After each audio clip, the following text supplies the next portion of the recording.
Imagine this: the layoff email hits, the marriage hits a wall, the doctor delivers news you didn't want to hear, the world shifts again under your feet. What do you do? If you're a Gen X man born roughly 1965 to 1980, the odds are you don't flood the group chat. You don't post the 12-tweet thread. You don't immediately schedule the feelings processing call. You notice it, you assess it, you manage it, and you keep moving. This isn't stoic performance art. This isn't repressed emotion as a personality trait. This is a deeply ingrained cognitive operating system, one shaped by the unique historical crucible in which your mind was forged. Welcome to a deep dive into the cognitive psychology of how Generation X men manage instead of complain. I'm wrought in stillness, and today we're unpacking the mental architecture behind the quiet competence that defines so many men of this generation. Stick around, this might explain a lot about your dad, your boss, your husband, or yourself. Hit that like button if you're a Gen Zer nodding already, and let's get into it. Number 1. The developmental crucible. Let's start at the beginning. Gen X were the original latchkey kids. Dual-income households exploded. Divorce rates climbed. Many came home from school to an empty house, made their own snacks, solved their own boredom, and learned a core lesson. The world does not reliably organize itself around your distress. If something broke, you fixed it, adapted around it, or lived with it. Complaining didn't summon a responsive adult. It often just used up oxygen. This early environment wired a cognitive preference. Rapid secondary appraisal. In stress and coping theory from Lazarus and Folkman, primary appraisal asks, is this a threat? Secondary asks, what can I do about it? For many Gen X boys, the second question took priority fast. The feeling was noted, but attention shifted immediately to resources and next actions. Research on latchkey experiences shows mixed but often resilient outcomes. Heightened independence, problem-solving skills, and tolerance for solitude. Not damage, adaptation. The nervous system learned to tolerate uncertainty without escalating, because escalation in an empty house served no purpose. This created procedural memory, an automatic sequence. Notice discomfort, inhibit panic, generate action, execute. Over decades, it became fluent. What looks like emotional flatness to outsiders is often high-efficiency regulation. Number 2. Problem-focused coping and cognitive reappraisal. Enter the core distinction in coping research: problem-focused versus emotion-focused coping. Problem-focused aims to change the situation. Emotion-focused aims to change your feelings about it. Both have their place, but Gen X men tilt heavily toward the former, even when control is partial. They restructure the budget, renegotiate roles, learn the new software, cut losses, or exit quietly. Studies comparing generations show Gen X relying more on pragmatic, problem-solving strategies compared to younger cohorts who lean into social support, mindfulness, and expressive approaches.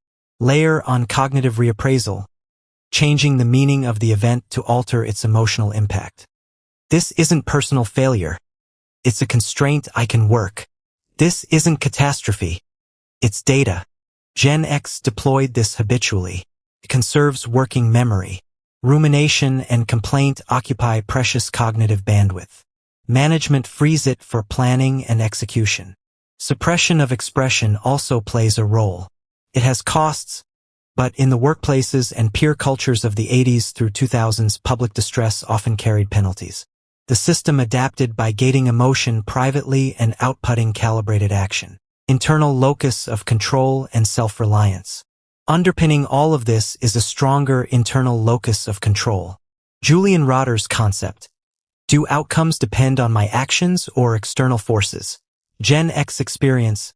Institutional skepticism from economic shifts, downsizing, broken promises, pushed the locus inward. If the system won't deliver, the reliable agent is you. Complaint directed outward assumes a responsive audience that experience taught was unreliable. Management keeps agency where it belongs. This shows up in help-seeking too. Instrumental support, advice, concrete help, over pure emotional venting. Picture the Gen X dad after divorce. He doesn't broadcast the injustice endlessly. He adjusts custody logistics, updates the finances, hits the gym, and finds the dark humor in it. The humor itself is cognitive jujitsu, acknowledging pain while reframing it as manageable absurdity. It diffuses tension and maintains bonds without prolonged vulnerability. Number 4. Generational comparisons and cultural context. Compared to millennials and Gen Z, shaped by more continuous scaffolding, therapeutic language, and cultural elevation of emotional expression. Younger cohorts often treat the affective state as the central object. Gen X treats it as input data. This isn't superiority or deficiency. It's mismatch. What looks like stonewalling in relationships is often temporary withdrawal to regain cognitive control and return with solutions. In high-uncertainty environments, this style shines: crisis response, long-haul projects.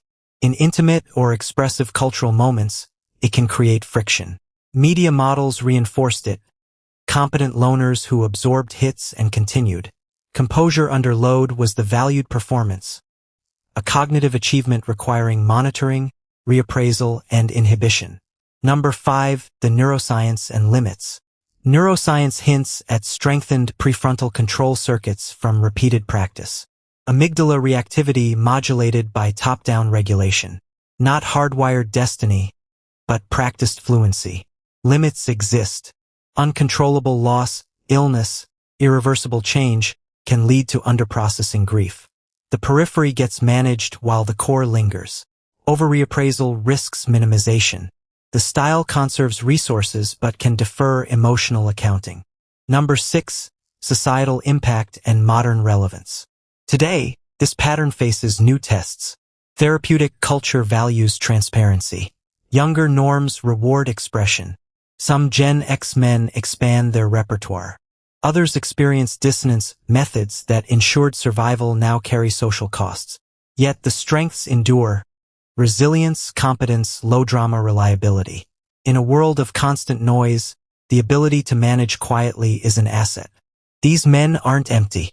They're often overloaded with observation, memory, and pragmatic understanding, and they've built systems to handle it. In conclusion, inspirational close. So, the next time you see a Gen X man handling it without the fanfare, understand the psychology. It's not absence of feeling. It's a sophisticated cognitive program. Register, appraise, reframe, act. Forged in empty houses, tested in uncertain economies, refined through decades. It has costs and blind spots like any adaptation, but it also built competence, self-reliance, and the quiet backbone many families and organizations still depend on.